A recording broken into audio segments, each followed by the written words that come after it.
Hey YouTube, 19th of April.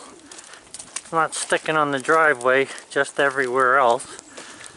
It was snowing pretty heavy before, but it's just one of those spring snows, I guess you call it. So I'm not doing anything on the sawmill today. Looks like our lettuce is doing pretty fine.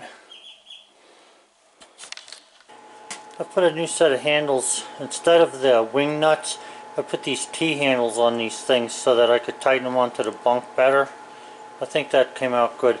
You don't really need to tighten. The tighter you make them doesn't help keep them onto the bunk any better. But what it is when you squeeze them with your thumb and your fingers around the bunk frame, when you tighten them with this handle, at least it'll keep that there, so they stay in pretty good place, in place where they belong.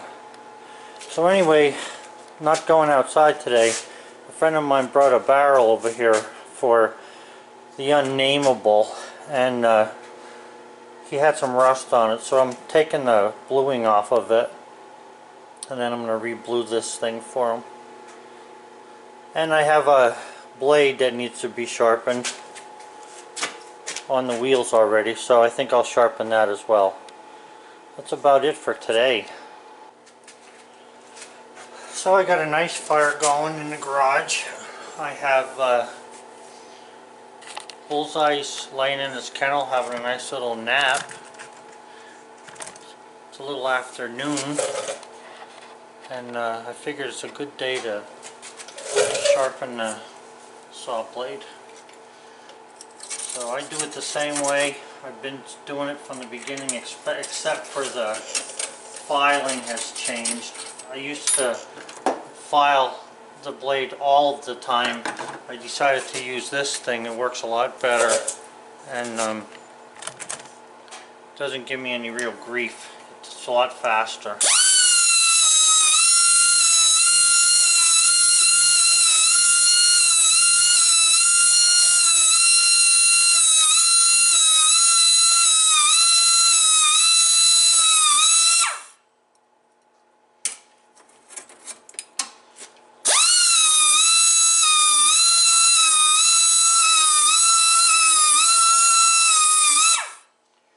Last week I cut with this blade that's on here, and the week before this blade was on for 2 weeks.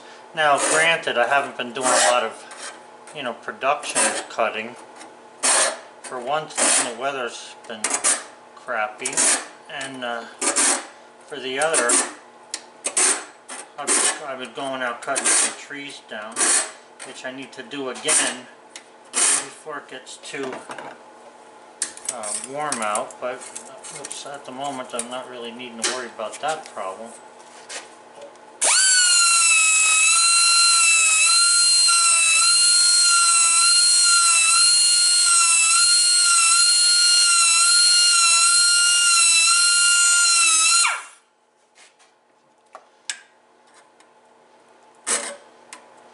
I'm just lightly taking the back of the blade to a point, the back where the gullet is. I'm going into the gullet a little bit and coming out. Not taking much off, so there's nothing to worry about with the depth of the gullet as far as taking sawdust out of the cut at this point. But there's a major difference there. And I heard a lot of guys say you can't tell blades sharp with your fingers. Well, I beg to differ on that one.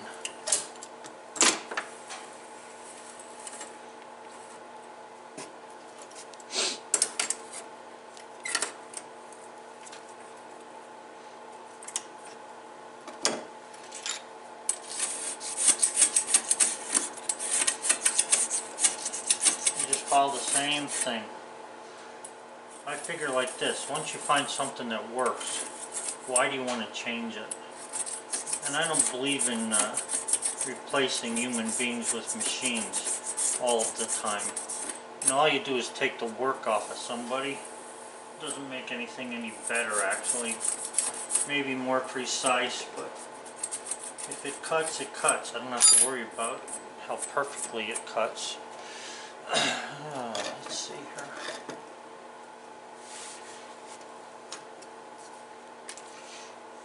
One, two, three, one, two, three, one, two, three, one, two, three. I'm just putting a mark on the tooth, that does not get set on it. Not that I'm going to set these, because I'm not. I set these the time before this one that it's getting sharpened. I set them before, and I don't want to have to do it again. Right now it's too soon, I feel.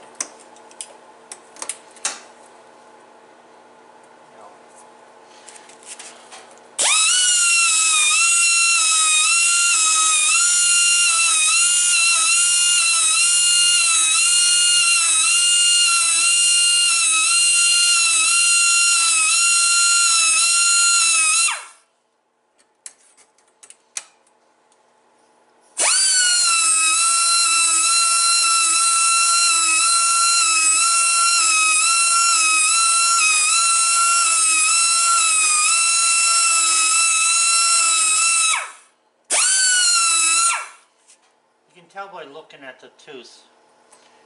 When you look inside the gullet here at this flat edge where the tooth comes, you can tell whether you hit it right with the grinder if it's all shiny, the whole face is shiny. That's why I have this big light here, so it casts a lot of light on it and shadows.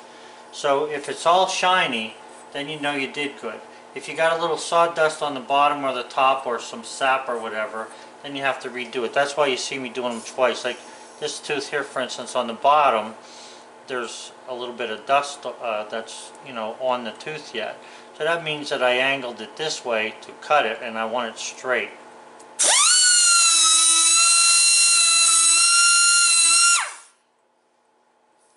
that's good. Man, he really got a bite on him.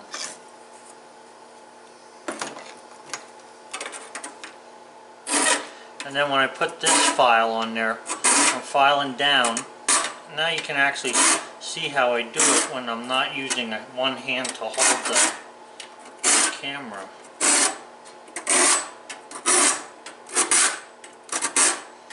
And like I say, the proof as to whether the blade is being sharp enough or sharpened properly is in the cutting. And I've had very good luck with this. So I'm not worried about, you know, how well it cuts, because I know it cuts well.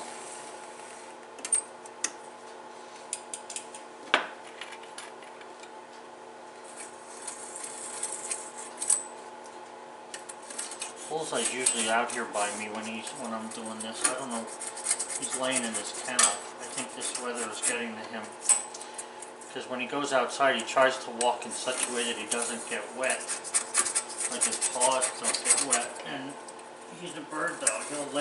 And he's a retriever. He'll go in water.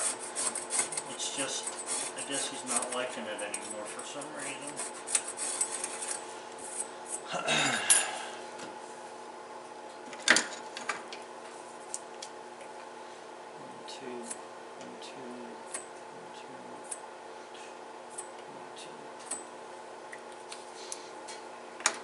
Marking them also helped me to know that I had already sharpened it, because once you roll it up, if you write on here sharpened and you roll it up, you might not see that. So this way it helps me to know.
this blade sat out on the saw for 2 weeks, and I don't see how spring steel can rust. So you must have some kind of a different type of steel.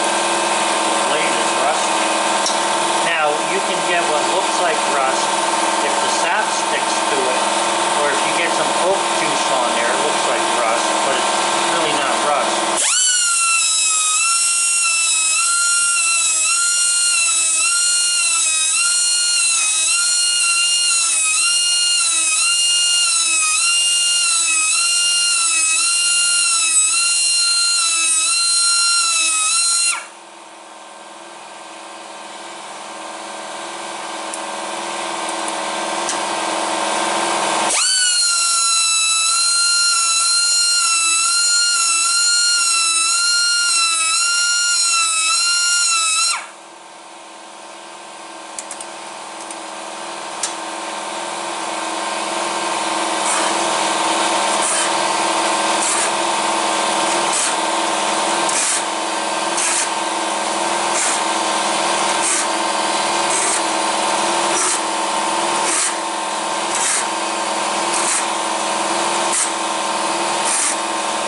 It's really easy to sharpen the blade if you haven't hit anything.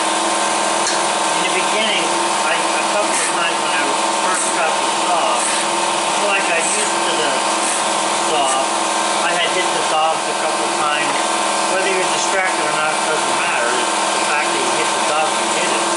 But you hit the dog a couple of times and stuff, and the next thing you know, you've got a blade that's either got a kink in it, a bend, or twist, and you don't know it. And the best thing that I found is if you hit metal, you're better off, especially if you're going to do hand sharpening, you're actually better off tossing that blade away rather than trying to salvage it.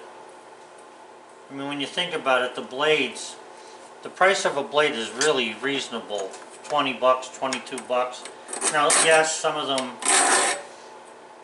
them are very expensive, depends on what you're buying, but these, I think they're called double sharp or double hard or whatever. I like these. They work very well.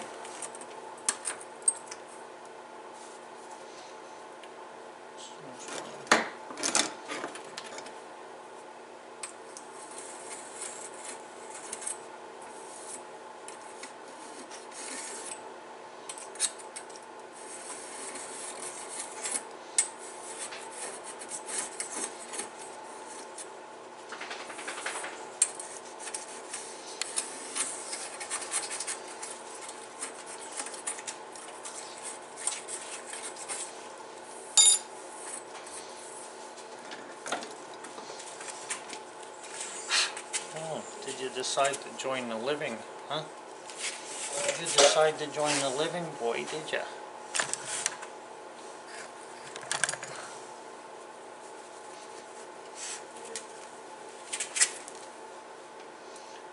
Come on. Come on.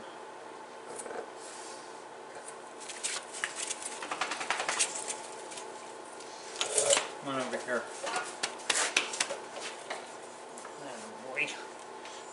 What a good dog. Yeah, good dog. Okay, let me do this.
The only thing I'd like to do different, when it's nice out, I actually do this same technique on the saw.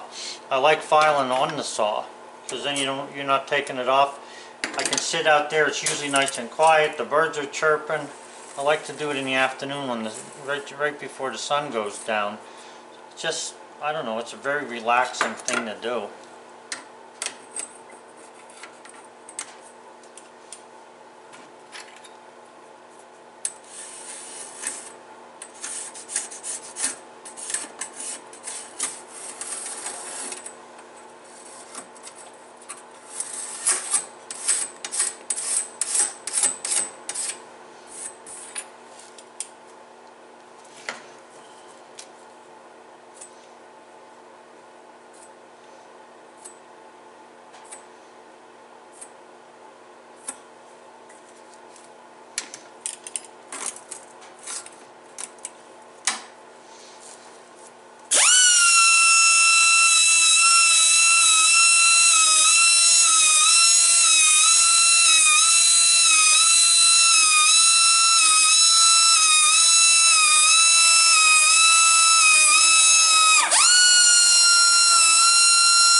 You know, I noticed on new blades, when you take a blade out of the box, you can feel the burr that's on the side of it. You can tell which way the stone was turning, because that burr doesn't get taken off. A lot of times, if you take, you know, your saw or your file or a little sharpening stone, you can actually take that burr off of there pretty fast. All you gotta do is just touch it up a little bit. I don't know if that burr affects the cutting badly or not. I don't think it does, but you can get the burr off there pretty quick. It doesn't seem to really hurt it though, from what I can tell.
I'd like to make a machine that you can fasten to the head of the saw and use that to grind the tooth. If I was going to take the time to make a grinder, that's what I would want it to do. To have to take the blade off and bring it into the garage and sharpen it, I think it's not that big of a deal, but it's just a lot neater if you could sharpen it right on the saw.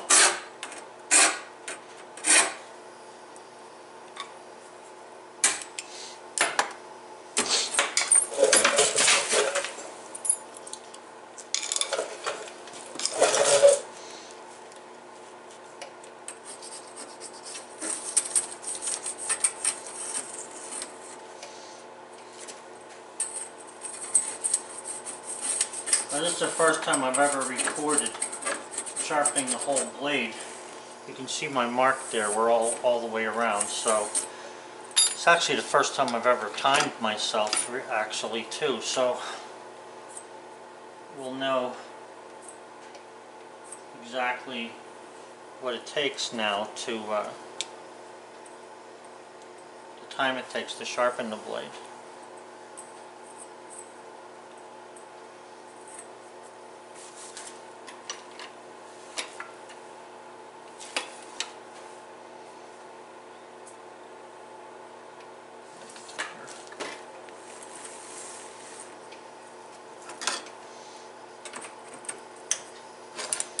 Right, here's the weld, and this is the tooth I start with.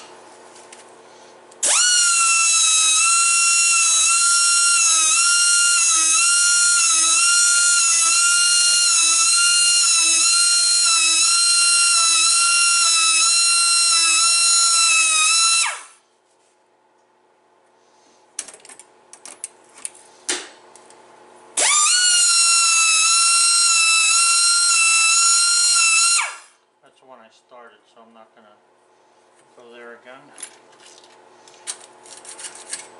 So for all intents and purposes, as soon as I'm done with the file, this blade is sharp.